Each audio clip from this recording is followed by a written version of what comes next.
Здравствуйте, уважаемые члены жюри. Меня зовут Горьков Вячеслав Андреевич. Я учусь в 8 классе депутатской школы. Тема моего сегодняшнего проекта – топонимика Устьянского улуса. Актуальностью моей работы является то, что нам очень мало известно о происхождении названий наших гор, рек, озер и населенных пунктов, в которых мы проживаем.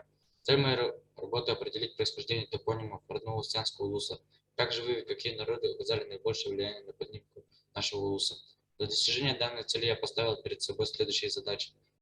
Познакомиться с литературой по вопросу топонимики Якутии в целом и Устьянского улуса в частности. Отобрать топонимы Устьянского улуса. Рассмотреть значение и этимологию данных топонимов.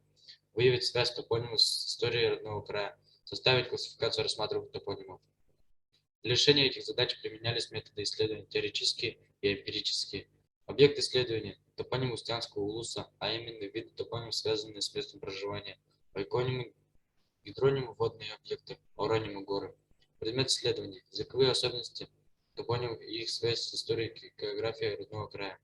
Гипотеза – сведения о значении и этимологии топонимов расширяет знания об истории, географии и культуре. Продукт – создание словаря местных топонимов. Слово топонимика от древнегреческого слова «топос», что означает «место», и оно что означает «имя названия». Топонимика – это наука, изучающая географические названия и их происхождение, смысловое значение, развитие современного состояния, написания и произношения. Топонимика Устьянского улуса является очень сложной темой для изучения, так как наш улус, один из крупных по территории, является местом соприкосновения сразу нескольких народов и культур. И поэтому на названиях рек, озер и гор, населенных пунктов до сих пор идут споры насчет происхождения топонима.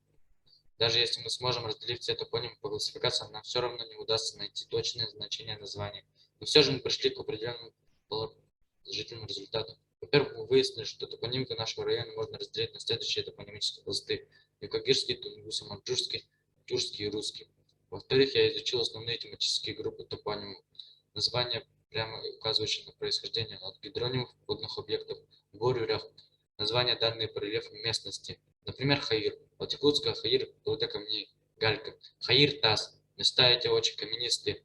Тенкели. Слово тенке – берег террасовый из древесной растительности, заливаемой во время летних наводнений. Зоиконимы – название, отражающее животный мир данной местности. Этноиконимы – название по этнической принадлежности, по национальному признаку тумат, по древнему роду хори тумацев. Название, передающее какой-то признак, называющий определенные предметы части с метафорическим смыслом. Тут балыктах, от якутского балык рыба.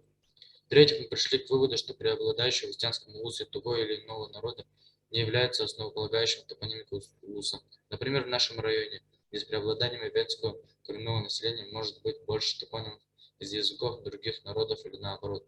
В заключение я хотел бы отметить, что данная работа является незавершенной, так как не все топонимы изучены, и тема изучения является очень обширной.